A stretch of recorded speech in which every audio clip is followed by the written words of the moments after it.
Every murder is a tragedy, but the murder of Wendy Buckney was particularly senseless. She was a person about whom even you had nothing but good words to say. She was born and bred in Clydach, and it was there that she died. She was one of 8 children, and she had 16 nieces and nephews, all of whom had good reason to be devoted to their aunt. She had 2 stepsons who stayed close to her after her divorce.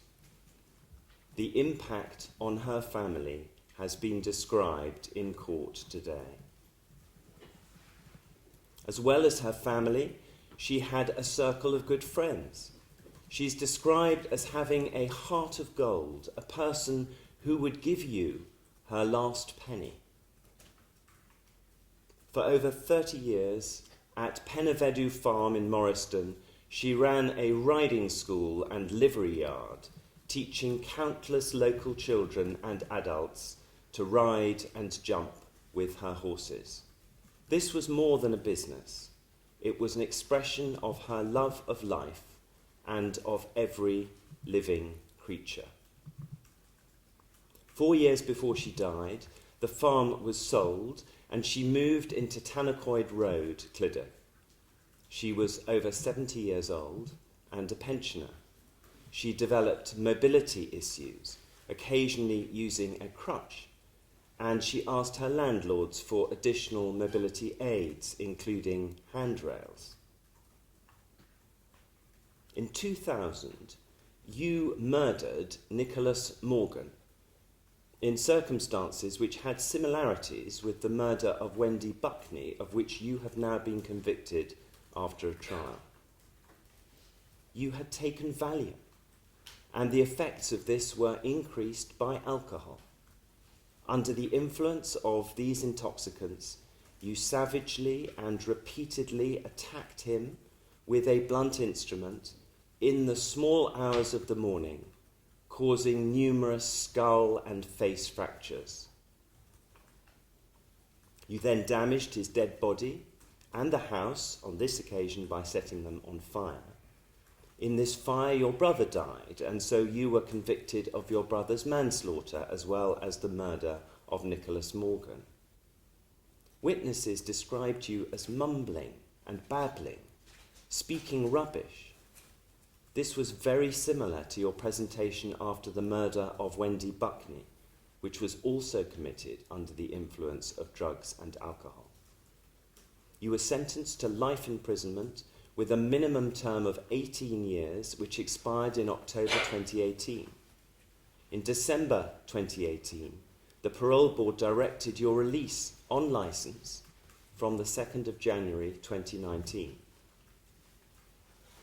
Your licence was revoked on the 5th of December 2020 after you had assaulted a shop worker and committed criminal damage, for which you were sentenced to 12 weeks in prison to run concurrently with your life sentence.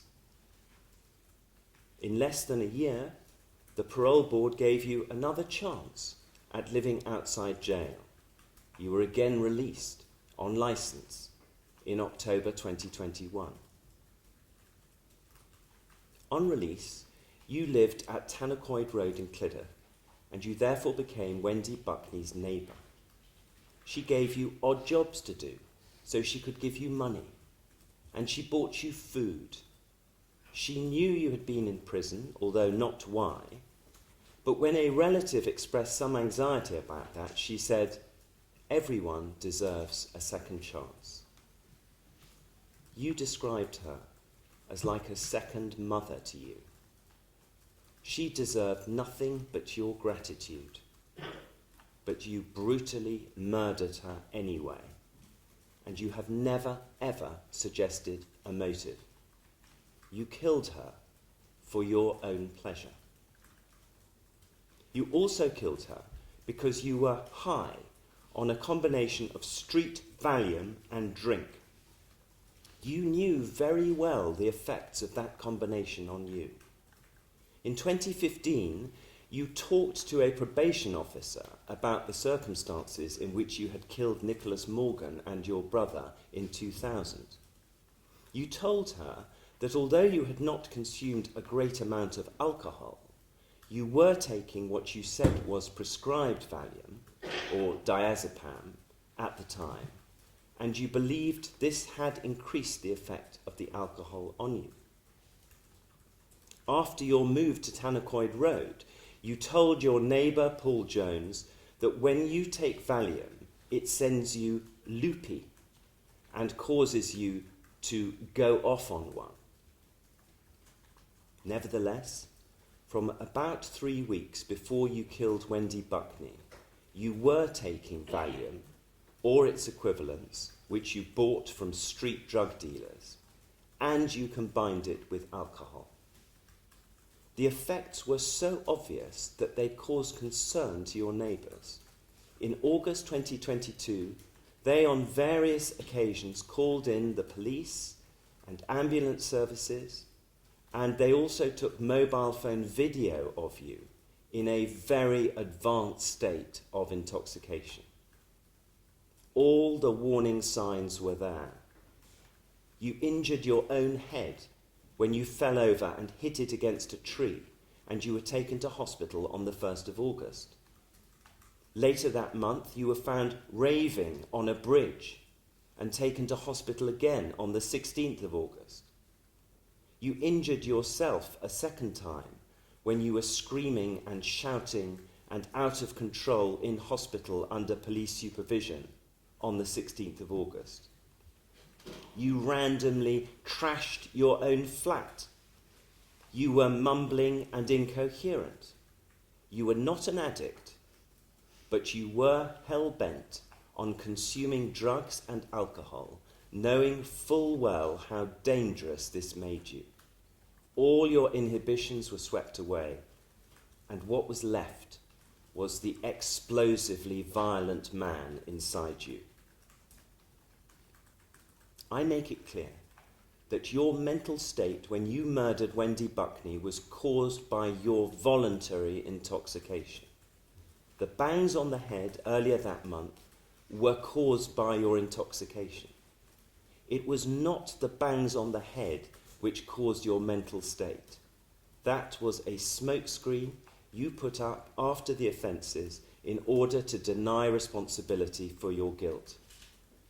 The jury rejected that on overwhelming, in fact unanimous, medical evidence, which included scans and monitoring of the head injuries by treating medical professionals, as well as expert evidence called at the trial. You rejected help.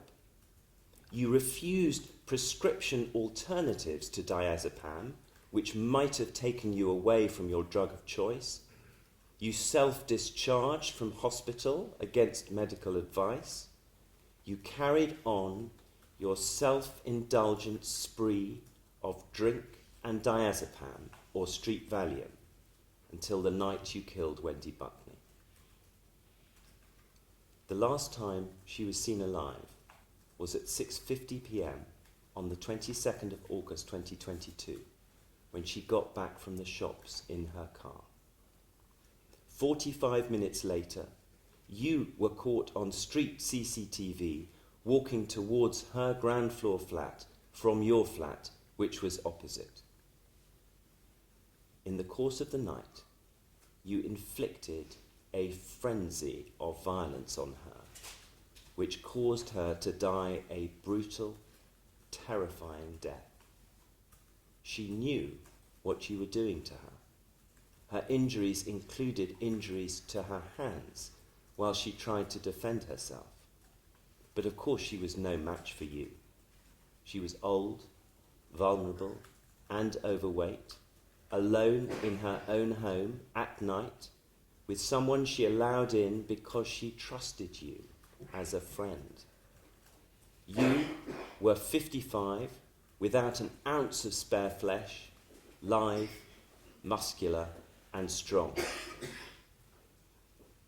You used a knife, a broken table leg, and some MDF shelving from her house to stab and beat her all over her body and face. You stripped her naked and stripped off your own clothes down to your boxer shorts, which you took off at one point and put back on inside out before you went back outside the next morning. The pathologist provided 70 numbered descriptions of injuries all over her body, from head to toe. But some numbered descriptions were of more than one injury, and not all the descriptions were numbered. As the pathologist himself said, there were simply too many injuries to count. There were stab wounds. There were blunt force wounds. Parts of her body had been skinned. Her nose, upper lip, and underlying cheek were partly detached. An injury to the back of the left side of her head left the bone of her skull exposed underneath. There was bleeding into the whites of her eyes. Her arms had fatty tissue and muscle exposed. Some of the weapons left marks on her body which showed their shape, and splinters of wood and other materials were in some places embedded in her body. Her left cheekbone was fractured into 3 pieces. Her right leg was broken. When her body was found the next morning, while you were still hanging around and ranting in your boxer shorts, it was already cold and dead. She was lying naked, face down on the floor. She had blood from the bottom of her feet to her breasts and around her head. You were also covered in blood. The room had been trashed, a sofa upended. Bits of her flesh were later found attached to the walls and ceiling.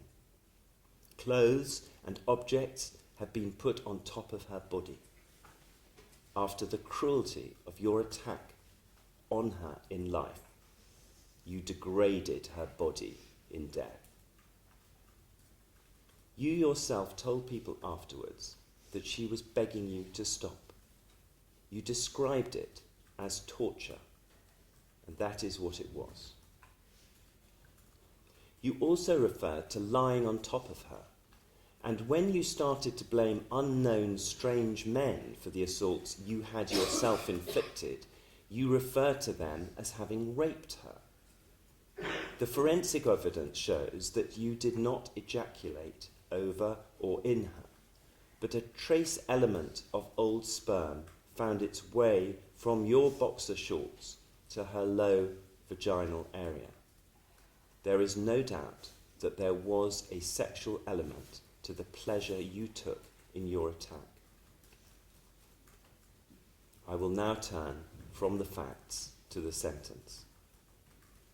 There is only one sentence for murder, and that is imprisonment for life.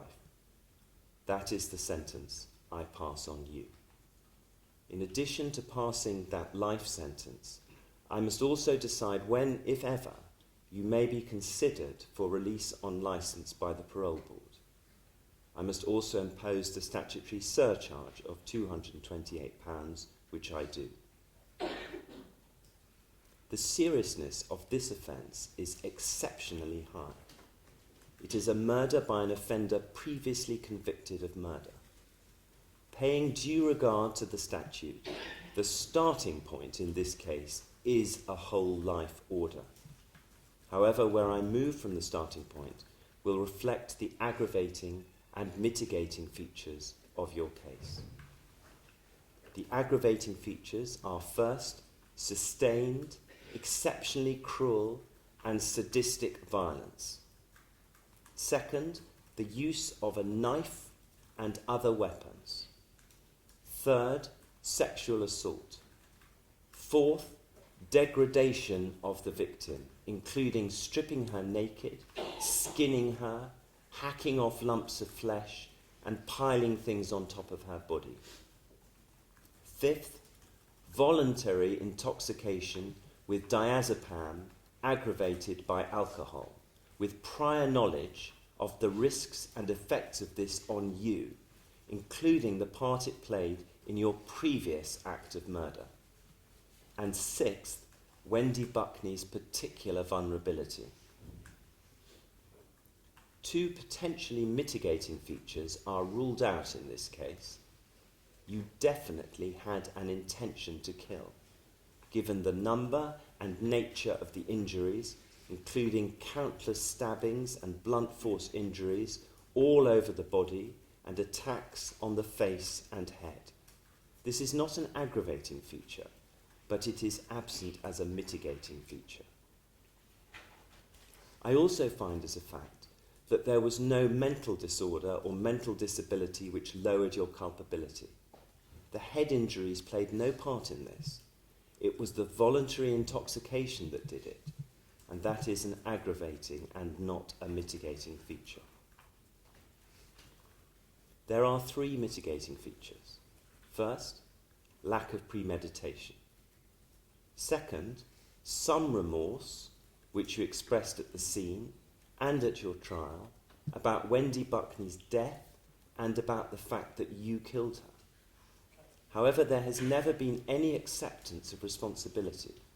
You blamed everything on head injuries, which the evidence at trial proved had nothing to do with it. Third, I recognise that you did plead guilty to manslaughter. However, the evidence that you were the killer was overwhelming, including, but by no means limited, to confessions you made yourself at the scene. You then quickly changed your tune and told your ridiculous story to the police about strange, unidentified men being to blame. You pleaded not guilty until the first day of trial.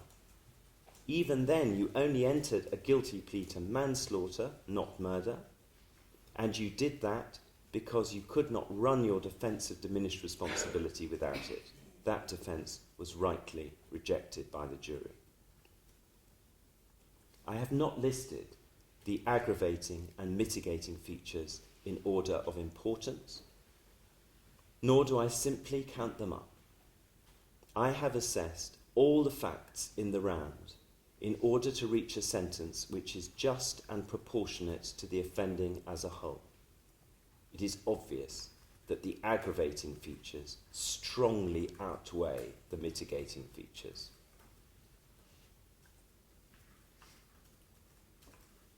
Brian Whitelock.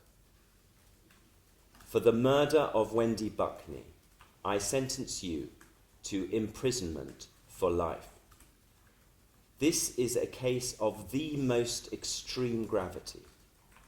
I have no doubt that the seriousness of this murder is so exceptionally high that just punishment requires you to be kept in prison for the rest of your life, and you will never be considered for parole. Before I leave this case, I want to express my condolences to Wendy Buckney's family, many of whom are here in court today.